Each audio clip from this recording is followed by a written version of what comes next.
Hello friends. आज हम लोग एक ड्रग पढ़ेंगे जिसका नेम है एलोसोकोट्रिना। ये हमारे डेली क्लिनिक के लिए बहुत ज़्यादा इंपॉर्टेंट ड्रग है।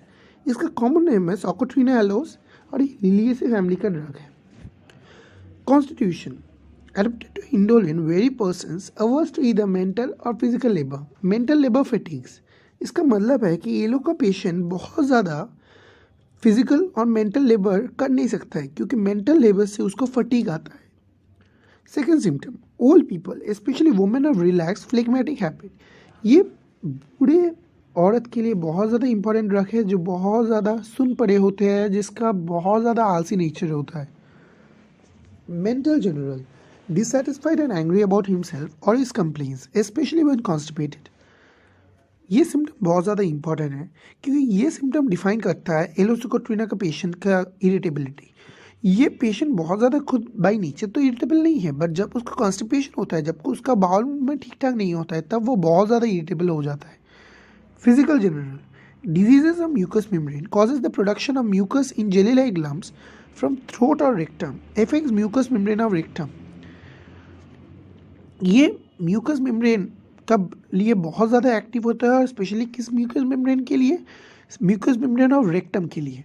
ड्राइनेस ऑफ म्यूकस मेम्ब्रेन में हमने पहले भी पढ़ा था कि बहुत ज़्यादा इंपॉर्टेंट चीज़ है Bryonia, but mucus membrane of rectum, जब कोई disease mucus membrane of rectum में होता है, जब पर प्रोडक्शन ऑफ म्यूकस हो रहा है like jelly like lumps, jelly like lumps की तरह कोई म्यूकस प्रोड्यूस हो रहा है specially of rectum, that aloe is a very important medicine. Extreme prostration with perspiration. Headache across the forehead aggravated by every footstep. Patients हम लोग के पास आएगा और कहेगा कि डॉक्टर साहिबा, हम देखते हैं कि जब भी हम लोग दौड़ते हैं, हम लोग वॉक करते हैं, हमारा हेडेक बढ़ता रहता है। ये सिम्टम बहुत ज़्यादा इंपॉर्टेंट है क्लिनिकल लाइफ में कि headache increases after every food step. ये सेम सिम्टम हम लोग बेलेडोना में भी देखते हैं, ब्राइनिया में भी देखते हैं। और एलो में हम लोग एक्स्ट्रा क्या देखते हैं? Heaviness of eyes and nausea. आँख बहुत भारी भारी लगता है और हम लोग में नोसिया भी दिखाई देता है।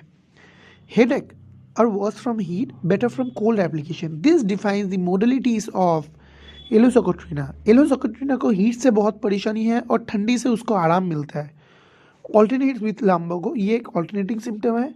After insufficient stool, gastrointestinal system, diarrhoea, has to hurry to closets immediately after eating and drinking, with want of confidence in sphincter and ani, driving out of the bed early in the morning, early morning diarrhoea. इसका कोई drug का नाम बताओ। ये psorinum होता है, ये Romex होता है, ये सल्फर होता है, ये फॉस्फोरस में भी होता है, और ये एलो में भी होता है। तो ये प्रश्न आता है कि अर्ली मॉर्निंग डायरिया के लिए कुछ मेडिसिन बताओ। अगर अर्ली मॉर्निंग डायरिया के कंप्लेन से कोई भी पेशेंट हमारे पास आए तो we should always think about psorinum, rumex, sulphur, aloe, phosphorus 2. When passing flatus sensation as if stool would pass of it, it means that if aloe patient wants to pass flatus, just gas pass करना वो चाहता है, उसका अनुभूति होती है कि उसके गैस के साथ स्टूल भी पास हो जाएगा। ये सिम्टम हम लोग बहुत ज़्यादा देखते हैं क्रॉनिक डिसेंट्री के टाइम, और क्रॉनिक डिसेंट्री के लिए एलो एक बहुत ज़्यादा अच्छा मेडिसिन है। ये सेम सिम्टम हम लोग ओलिएंडर, म्यूरिटिक एसिड और नेट्रल म्यू में भी देखते हैं। Colic, cutting gripping pain in right lower portion of the abdomen. ये प्रश्न आता है कि एलो का पेन का कैरेक्टर बताओ।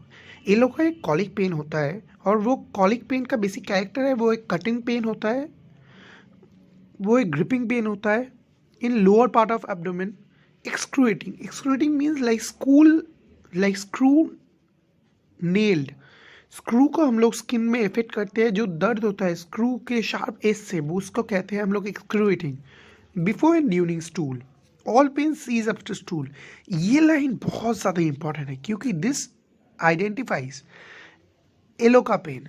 एलोसोकोट्रिना का जो पेन है वो पेन बंद हो जाता है, that cease after passing stool, leaving profuse sweating and extreme weakness, attacks preceded by obstinate constipation. Flatus offensive, burning copious, much flatus with small stool, burning in areas after passage of flatus, जैसे मैंने कहा कि जब वो flatus पास करना चाहता है उसके फ्लेटस के साथ उसको लगता है कि स्टूल भी पास हो सकता है, वो जो फ्लेटस है उसका कैरेक्टर क्या है, ऑफेंसिव है, बर्निंग है, कोपियस है। Solid stool and masses of mucus pass involuntary, hungry during diarrhoea. Hungry during diarrhoea ये सिम्टम बहुत ज़्यादा इंपॉर्टेंट है, क्योंकि पेशेंट हम लोग के पास आता है और कहता है कि डॉक्टर साहब, जब मैं हमेशा ये नोटिस करता हूँ कि जब मेरा डायरिया होता है मेरा भूख बहुत ज़्यादा बढ़ जाता है। Before stool, rumbling, violent sudden urging, heaviness in rectum, during stool tenesmus and with much flatus, after stool faintness. ये कैरेक्टर बहुत ज़्यादा इंपॉर्टेंट है, क्योंकि ये एलो का इफेक्ट ऑन स्टूल बहुत अच्छी तरह से एक्सप्लेन करता है। एलो का जब कोई भी सिम्टम हम लोग देखते हैं वो बिफोर स्टूल में रम्बलिंग दिखाई देता है, वायलेंट सडन अर्जिंग दिखाई देता है और रेक्टम में बहुत ज़्यादा हेवीनेस दिखाई देता है। हेमोरॉइड्स, हेमोरॉइड सिम्टम बहुत ज़्यादा इंपॉर्टेंट है, क्योंकि haemorrhoid symptoms just explain the sphere of action. जैसे मैंने कहा कि रेक्टम एनएस रीजन में बहुत ज़्यादा इंपॉर्टेंट ड्रग है एलोसोकोट्रीना। एलोसोकोट्रीना के हेमोरॉइड्स भी बहुत ज़्यादा इंपॉर्टेंट है और ये हमेशा एग्जाम में पूछता है कि describe the haemorrhoids of aloe socotrina. Character कैसा है, blue like a bunch of grapes. ये सेम सिम्टम हम लोग म्यूरिटिक एसिड में भी देखते हैं। Constant bearing down in rectum, bleeding so tender, hot, relieved by cold water, intense itching. जैसे मैंने कहा कि कोई भी प्रॉब्लम एलो का है वो हीट से बढ़ जाता है और ठंडे से कम हो जाता है। That gets aggravated by heat and ameliorated by cold application. ये हम लोग को हमेशा याद रखना है। और प्लस हम लोग देखते हैं कि एनस रीजन में जब हम लोग स्टूल पास करते हैं, एक एलो के पेशेंट में बहुत ज़्यादा बर्निंग पेन होता है और बहुत ज़्यादा खुजली होती है, और इतना ज़्यादा खुजली होती है कि उस खुजली के साथ उसका नींद भी खराब हो जाता है। स्किन सिम्टम बहुत ज़्यादा इंपॉर्टेंट है एलो का। Each appears each year as winter approaches. ये सेम सिम्टम हम लोग सोराइन में भी देखते हैं कि डॉक्टर साहब मैं देखता हूँ कि मेरा खुजली का बहुत समस्या होता है, और वो समस्या मेरे को विंटर सीजन में बहुत ज़्यादा होता है, जब जब विंटर आने वाले तक होता है। For example in month of November and first week of December, as winter is approaching my problem gets increased. ये सिम्टम्स लेके पेशेंट हमारे पास आएगा। मोडलिटीज़ बहुत ज़्यादा इंपॉर्टेंट है। एग्रेवेशन, अर्ली मॉर्निंग में इसका सिम्टम बढ़ता है। सीडेंटरी लाइफ, जब वो कोई काम नहीं करता है, वो बहुत आलसी होता है, वो कोई काम नहीं करना चाहता है। सीडेंटरी टेक्स्ट वर्क लाइफ के लिए ये बहुत ज़्यादा इंपॉर्टेंट ड्रग है। Hot dry weather after eating और ड्रिंकिंग, स्टैंडिंग और walking. Ambulation, cold water, cold weather, discharge of flatus stool. उसका सिम्टम जैसे मैंने पहले भी कहा, that gets aggravated by heat and ameliorated by cold weather में भी उसको बहुत आराम होता है। Discharge of flatus and stool relation like sulphur in many chronic disease with abdominal plethora and congestion of portal circulation develop suppress eruption.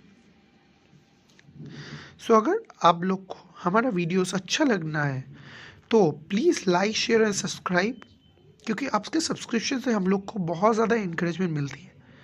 Thank you.